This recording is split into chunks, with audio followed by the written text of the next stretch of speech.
کیا تم نے کبھی سوچا ہے ایسی قوم جو طاقت میں بے مثال تھی، جو اونچے ستونوں والے شہر بناتی تھی، جو کہتی تھی ہم سے زیادہ زوراور کون ہے، مگر ایک دن ہوا نے بولنا شروع کیا، ریت نے فیصلہ سنا دیا، اور وہ قوم جو خود کو ناقابل شکست سمجھتی تھی تاریخ کے صفحات میں دفن ہو گئی۔ آج ہم سنیں گے حضرت ہود علیہ السلام اور قوم عاد کی وہ سچی داستان جو قرآن نے عبرت کے لیے بیان کی۔ قوم عاد کی کہانی اسلامی تاریخ کی ان عظیم اور ہلاکت خیز کہانیوں میں سے ہے جو طاقت، غرور اور نافرمانی کے انجام کو واضح کرتی ہے۔ یہ وہ قوم تھی جسے اللہ نے غیر معمولی جسمانی قوت دی، کشادہ زمینیں دیں، زرخیز علاقے عطا کیے، اور ان کی ہدایت کے لیے حضرت ہود علیہ السلام جیسے نبی کو مبعوث فرمایا۔ لیکن جب قوم نے رب کی بات ماننے سے انکار کیا تو انجام ایسا آیا جو قیامت تک انسانوں کے لیے سبق بن گیا۔ حضرت نوح علیہ السلام کے بعد عرب کے جنوبی علاقے میں ایک قوم آباد ہوئی۔ یہ قوم تھی عاد۔ قرآن بتاتا ہے کہ یہ لوگ احقاف کے علاقے میں رہتے تھے، ریت کے اونچے ٹیلوں کے درمیان۔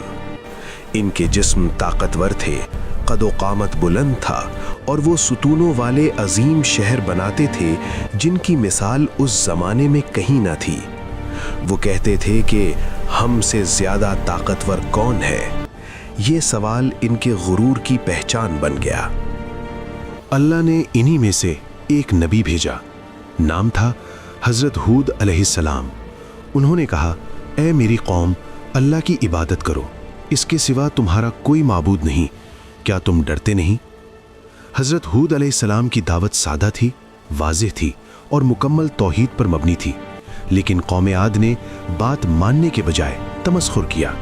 کہنے لگے کہ کیا تم ہمیں ہمارے معبودوں سے روکنے آئے ہو؟ ہم تمہیں جھوٹا سمجھتے ہیں۔ وقت گزرتا گیا، حضرت ہود علیہ السلام مسلسل نصیحت کرتے رہے۔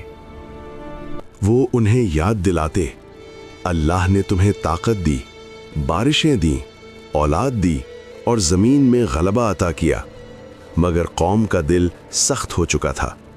انہوں نے کہا، تم ہمیں ڈرانے آئے ہو؟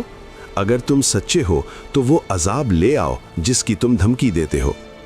یہ وہ لمحہ تھا جہاں سرکشی اپنے عروج پر پہنچ گئی۔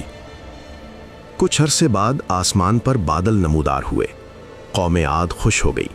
انہوں نے کہا، یہ بادل ہمیں بارش دے گا، مگر قرآن گواہ ہے کہ وہ بادل بارش نہیں، فیصلہ لے کر آیا تھا۔ یہ اللہ کا عذاب تھا۔ حضرت ہود علیہ السلام نے کہا، یہ وہی ہے جس کی تم جلدی مچا رہے تھے، ایک ہوا جس میں دردناک عذاب ہے۔ پھر وہ ہوا چلی، ایک عام ہوا نہیں بلکہ سرسر۔ 7 راتیں اور 8 دن وہ آندھی چلتی رہی۔ لوگ ایسے گرتے جیسے کھجور کے کھوکھلے تنے، ان کے محل، ان کے ستون، ان کا غرور سب ریت میں دفن ہو گیا۔ صرف حضرت ہود علیہ السلام اور وہ مٹھی بھر لوگ جو ایمان لائے تھے نجات پا گئے۔ زمین خاموش ہو گئی اور قوم عاد صفحہ ہستی سے مٹا دی گئی۔ اگر آپ نے ابھی تک چینل سبسکرائب نہیں کیا تو پلیز ابھی سبسکرائب کر لیں، ساتھ ہی بیل آئیکن کو بھی دبائیں تاکہ آنے والی ہر نئی ویڈیو سب سے پہلے آپ تک پہنچ سکے۔ جزاک اللہ۔